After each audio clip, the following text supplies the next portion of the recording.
So back for part 3, gang. Here's a little, this room has doubled into a little harvesting station from the potager with some lovely produce straight from the soil here. But I digress. Here are all the things, my toys, that I'll need for today. And here is my cutting table that I'll also need for today. So it's best we get on with it. So I feel like to help push this job along, we need to give today's episode, episode 3, a title. I thought about it and I think I'm going to name it Moving Day. So moving day pretty much means just move this job along to try and get it to the finish line. What's that? Is that, could be bird poo. Oh well. Anyway, moving day, what's in store for today? So it's going to be, we're going to finish the rails. We're going to put the cladding on the doors. So we're going to infill that massive hole in the door. That means we're going to be outside using tools. We're going to be marking, we're going to be cutting. We're going to be doing some tips and tricks. And then we're just going to be trying to push this along to the finish, like I said. So a lot in store. Please stick around. It's going to be fun. Let's go. So, new piece of timber from the yard. It's just under 200mm thick or wide. It's about 26mm thick. Whenever you get timber from the yard, it's always the end is never square to the board. Well, more often than not, it's not square.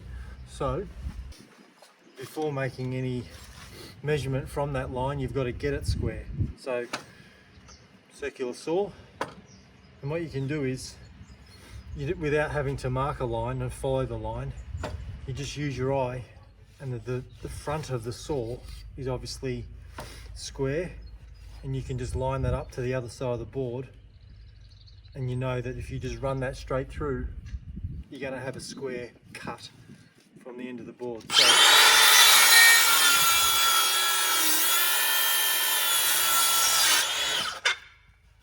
now we know it's perfectly square, and we can test that with this.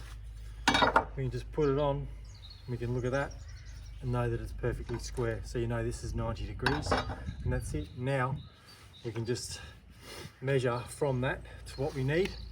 In this case, it's 124, or just under 124. So just going to run that through. Just under 124,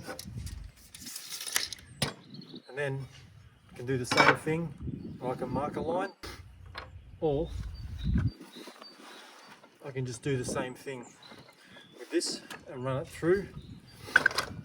But in this case, just for demonstration purposes, we can just mark the line. Another thing to remember is whenever you're cutting a piece, never cut it with the piece supported that you want, or that you're off-cut on the worktop. Let it hang off so that the saw doesn't jam when you're cutting through.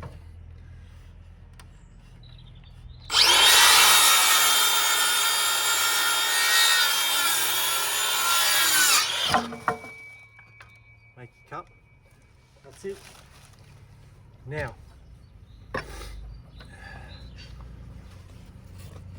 we want to create the half flap joint. So we measure back, we know we've got 2 square ends. This one is 118 and a half. Take our square again.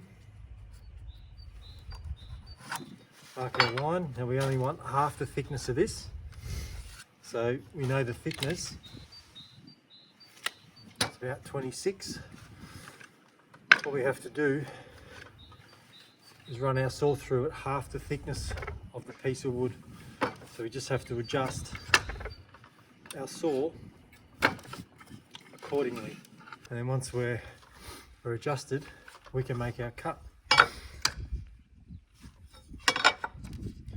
Another thing we can do is use a square as a guide, especially when we're cross cutting. So we get our saw where we want it to be. Take the guide out, because you don't need that unless you're ripping. That's why it's called a rip guide. And then just use the saw against the guide.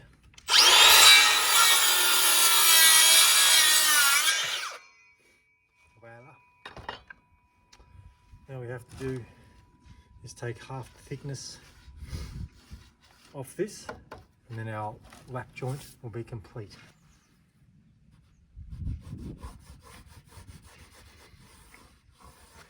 So you can sort of, just by eye, halfway. It's half a millimetre out, it doesn't really matter. We just take our hammer and a chisel.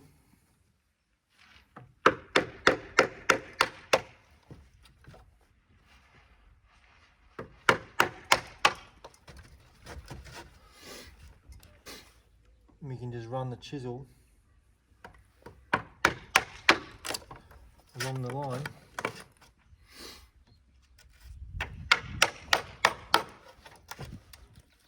and take it out.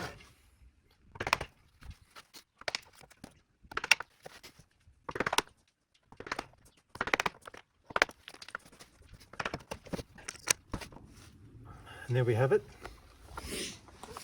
As you can see, just needs a clean up now, and it's ready to install.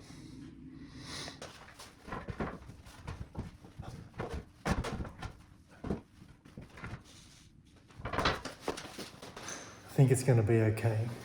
I just have to rip it to width. I think it's about 180 millimeters. So yeah, 180 millimeters.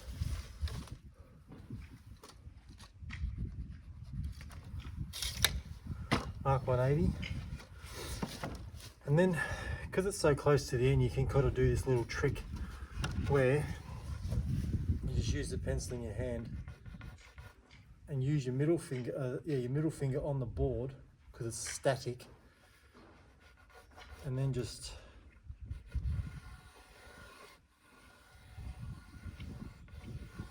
run your line all the way down your board. That's to mark a line, right? You could use that in a number of ways. Otherwise, the other thing you could do is just make your depth on your saw a bit deeper. Mark our line on the end there, and then just set the saw up so the blade's on the line. Run the guide up to the edge of the board, lock it off, and then run it through. Or option 3, freehand it. So you can still use your finger as a guide. So you're just pretty much clamping those two fingers. You're setting the saw up where you want it to be on the line, and then just clamp so this part of the index finger rubs on the board and it's held in place, so you can just run the saw through the board like that, and you follow the line so that it's parallel the whole way. The measurement's the same here as it is down that end, as follows.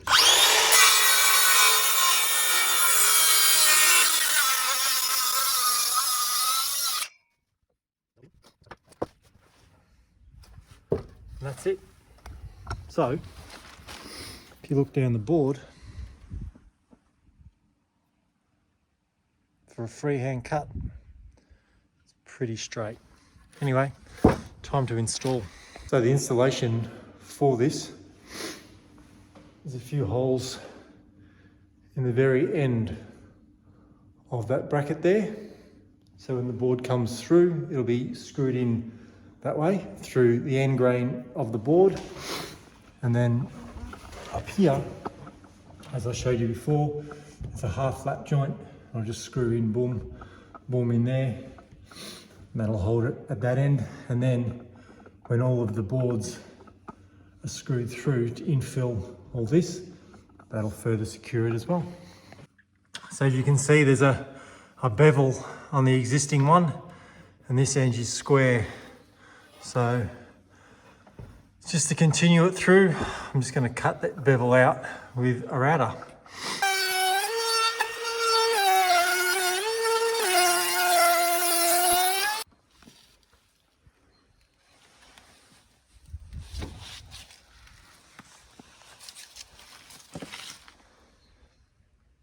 So ready to go with the install. 2 screws ready, got a bit of glue underneath on the half flap, ready to go up.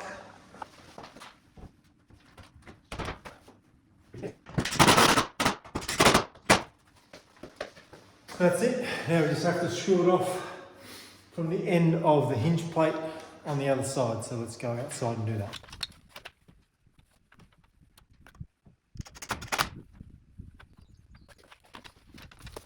Okay, looking good here. Now, all we have to do is later on, those old square-headed, those guys, obviously go back in the corner plate there for the hinge roller system.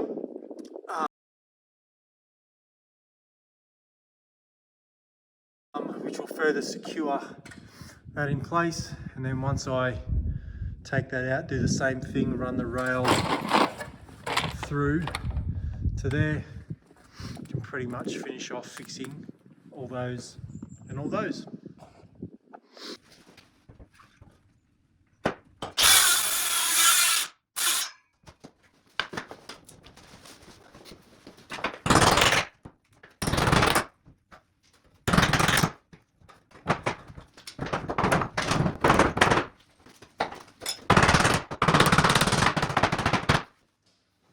So now that piece is off, we'll make a mark there the same as we did up there, and then cut that in half to create the half flap, and do pretty much exactly the same thing as we did up there.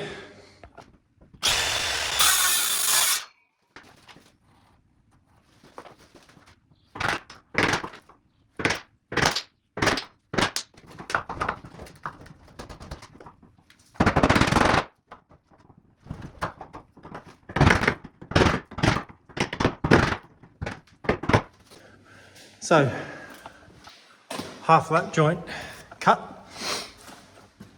I've got to cut a length, but it's just going to run into air, so I don't know where to stop.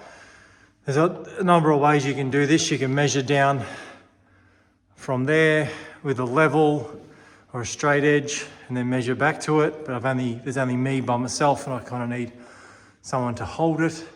So what I'm going to do is just cut a piece a bit longer. And then when it's clad, the rail that runs through will run past the last piece of cladding, and then I can just cut it off flush with the outside edge of the cladding.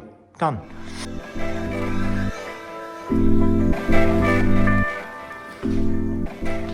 So as you can see, I've got the rails in. The bottom one will go in later, that one there, once these 6 pieces are on there.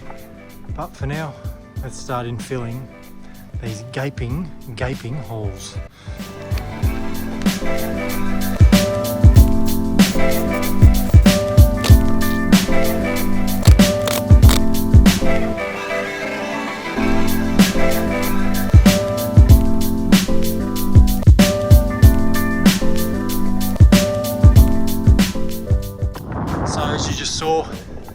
I forgot to put the glue, so the glue on top of all these boards to join these ones to it.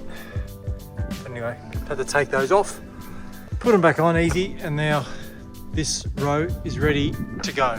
So yeah, so far so good. Let's keep screwing these off.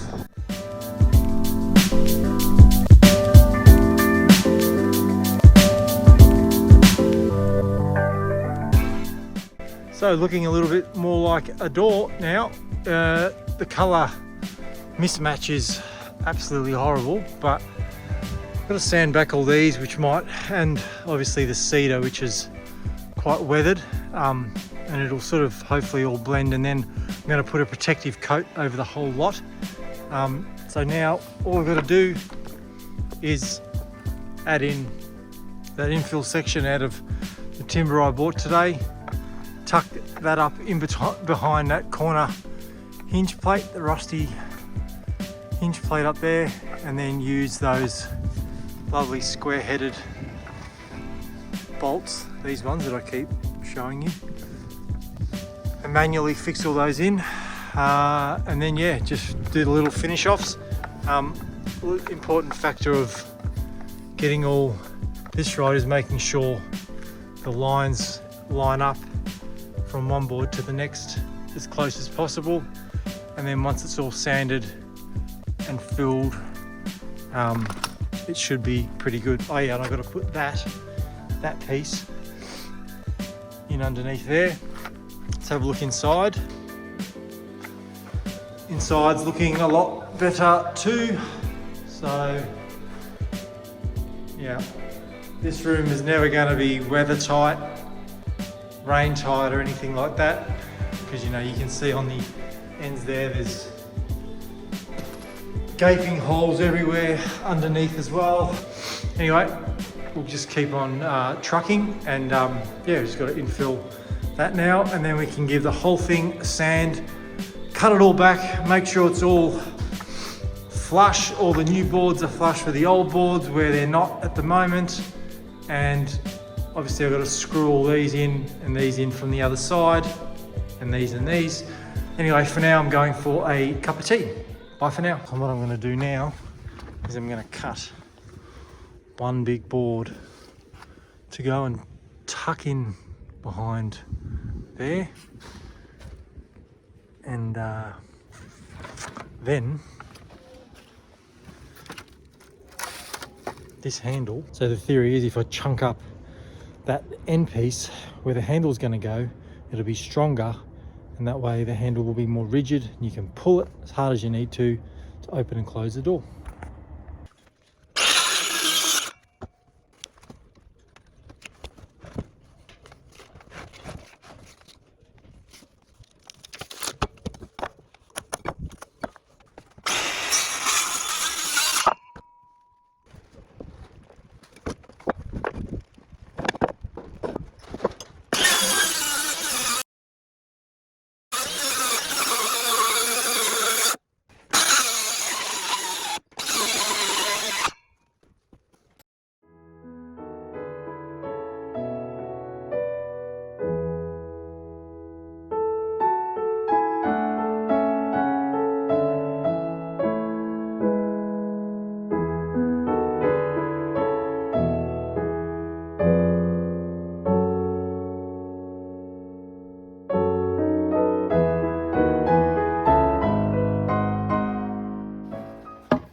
Moment of truth. Will it fit? I think it will. Let's do it.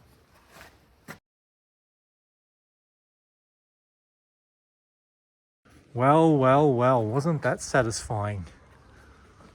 Check that out. So now I can screw that off. I can screw those off. I can screw those off, and I can screw those off, and those off, and those off.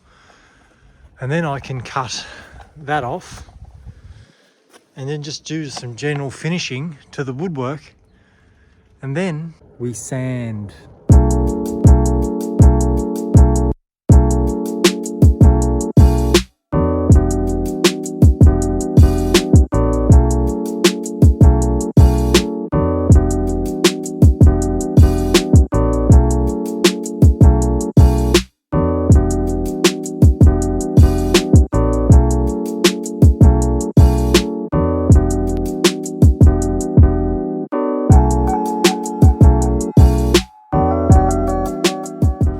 So, I'm just up here on the ladder, putting in these guys. So I have to pre-drill the hole slightly, and then I've got this high-tech piece of equipment that goes over it's just a case of working them in.